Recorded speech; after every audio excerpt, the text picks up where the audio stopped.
ओम गण गणपते नमः। आप सभी का स्वागत है मेरे YouTube चैनल पर। अगर आपको मेरी वीडियो अच्छी लगे तो चैनल को सब्सक्राइब कीजिए, वीडियो को लाइक कीजिए और अपने दोस्तों के साथ शेयर कीजिए और कमेंट में बताइए आपको मेरी वीडियो कैसी लगी। आइए आज हम जानते हैं माघ माह में पड़ने वाली संकष्टी गणेश चतुर्थी की व्रत कथा के बारे में। एक बार माता पार्वती ने पूछा, हे पुत्र, माघ के महीने में किस गणेश की पूजा करनी चाहिए? उस दिन किस चीज का भोग लगाना चाहिए और किस प्रकार का आहार लेना चाहिए? इसे विस्तार पूर्वक बतलाने का अनुग्रह करें। गणेश जी ने उत्तर दिया, हे माता, माघ मास में भालचंद्र नाम के गणेश की पूजा करनी चाहिए।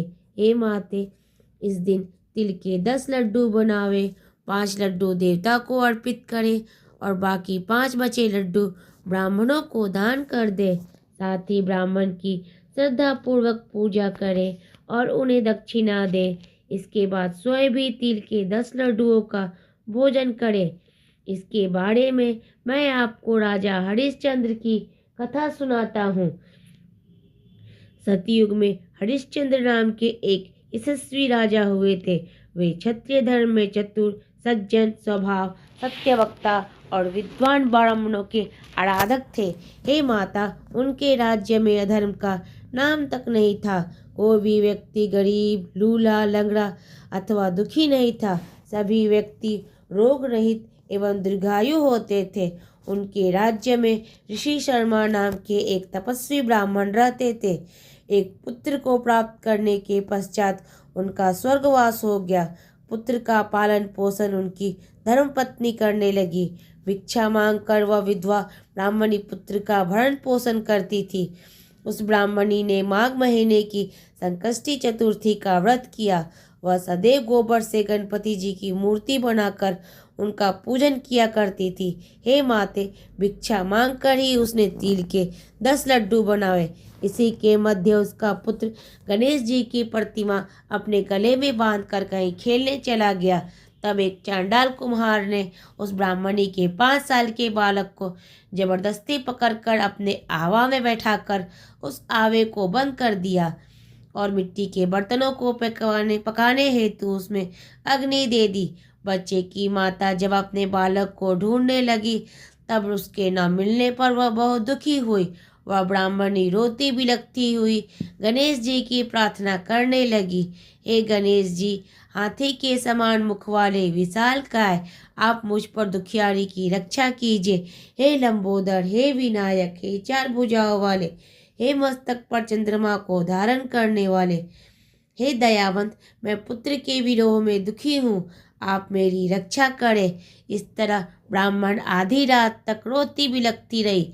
सुबह हो जाने पर कुम्हार अपने पके हुए बर्तनों को देखने के लिए आया। जब उसने आवा खोलकर देखा तो उसमें जांग के बराबर पानी इकट्ठा हुआ पाया और पानी में बैठे एक बालक को खेलते हुए देखा। इस आश्चर्यजनक घटना को देखकर वह आश्चर्यचकित हो गया और डर के मारे कांपने लगा। इस अद्भुत घटना की खबर उसने राज्य दरबार में आकर दी और उस अपने द्वारा किए दुष्कर्म को भी राज्य सभा में बता दिया। कुम्हार ने कहा कि हे महाराज हरिश्चंद्र, मैं अपने बुरे कार्य के लिए मृत्यु के योग्य हूँ। उसने पुनः कहा कि महाराज, अपनी पुत्री के विवाह हेतु मैंने अनेक बार मिट्टी के बर्तनों को पकाने के लिए आवा लगाया, लेकिन मेरे बर्तन कभी नहीं पके और हमेशा कच्चे ही रहे। तब मैंने डरकर एक तांत्रिक से इसकी वजह पूछी। उसने कहा कि तुम बिना बताए किसी लड़के की बलि चढ़ा दो तो तुम्हारा आवा पक जाएगा। मैंने विचार किया कि मैं किसके बालक की भेंट चढ़ाऊं। जब किसी के बालक की भेंट चढ़ाऊंगा वह मुझे जिंदा नहीं छोड़ेगा। इसी डर के कारण हे महाराज, मैंने पूरी तरह यह तय किया कि इस बालक को ही आवे में बैठाकर अग्नि लगा दूं। मैं अपनी पत्नी से सलाह की कि ऋषि शर्मा ब्राह्मण का स्वर्गवास हो गया। उनकी पत्नी भिक्षा से अपना पेट भरती है, वह इस बालक का क्या करेगी? मैं अगर इसके बालक की भेंट चढ़ा दूं तो मेरा आवा पक जाएगा। मैं इस घोर पाप कर्म को करके रात में चिंता रहित होकर सो गया। सुबह जब मैंने आवा खोला तो मुझे दिखाई दिया कि इस लड़के को मैं जिस तरह बैठा गया था वह उसी प्रकार बिना डर के बैठा है और उस आवे में जांघ तक पानी भरा हुआ है। इस भयानक दृश्य से मैं कांप गया और इसकी जानकारी देने के लिए मैं आपके पास आया हूँ। कुम्हार की बात सुनकर राजा ने कहा, बहुत हैरानी हुई और उस बालक को देखने के लिए गए। वहां बालक को आनंद पूर्वक खेलते हुए देखकर मंत्री ने राजा से कहा कि वाह, क्या बात है, यह लड़का किसका है, इसका पता लगाओ। इस आवे में जांघ जितना पानी कहाँ से आया? इस बालक को तो न तो अग्नि ने जलाया और न भूख प्यास से व्याकुल है। वह आवे में उसी प्रकार खेल रहा है जैसे अपने घर में खेल रहा हो। राजा इस प्रकार को बातें कर ही रहा था कि तभी वह विधवा ब्राह्मणी रोती बिलखती हुई वहां आ गई। वह कुम्हार को कोसने लगी। जिस तरह गाय अपने बच्चे को देखकर रंभाती है वह उसी दशा उस ब्राह्मणी की हो गई। वह बालक को अपने गोदी में बैठाकर प्यार करने लगी और कांपती हुई राजा के सामने बैठ गई। राजा हरिश्चंद्र ने पूछा, हे ब्राह्मणी, क्या तू कोई जादू टोना जानती हो या तूने कोई धर्म का कार्य किया है जिसके फलस्वरूप बच्चे को अग्नि छू तक ना पाई? राजा के ऐसा कहने पर ब्राह्मणी बोली, हे महाराज, मैं कोई जादू टोना नहीं जानती, न कोई तपस्या योग आदि की विधि जानती हूँ। हे महाराज, मैं तो संकट नाशक गणेश चतुर्थी का व्रत करती हूँ। इसी व्रत के प्रभाव से मेरा पुत्र जीवित बच गया। ब्राह्मणी की बात सुनकर राजा ने आदेश दिया कि मेरे राज्य की समस्त जनता इस संकट नाशक गणेश चतुर्थी का व्रत करे। राजा ने कहा, हे पतिव्रते, तू धन्य है। उस दिन से नगर के सभी लोग प्रत्येक मास की गणेश चतुर्थी का व्रत करने लगे। श्री कृष्ण जी ने कहा, हे युधिष्ठिर, आप भी इस उत्तम व्रत को कीजिए। इस व्रत को करने से आप राज्य को प्राप्त करेंगे तथा आपकी सभी इच्छाएं पूरी होंगी। भगवान श्री कृष्ण के वचनों को सुनकर युधिष्ठिर बहुत प्रसन्न हुए और माँ कृष्ण चतुर्थी का व्रत करके निर्विघ्न राज्य को सुख भोगने लगे। जय गणपति। आइए हम जानते हैं पूजा विधि के बारे में। व्रत के दिन सुबह जल्दी उठकर स्नान करने के पश्चात साफ वस्त्र धारण करें। इस दिन पीले रंग के वस्त्र पहनना शुभ माना जाता है। अब घर के मंदिर को साफ करके एक चौकी पर लाल कपड़ा बिछाएं। उस पे भगवान गणेश की मूर्ति या तस्वीर स्थापित करें।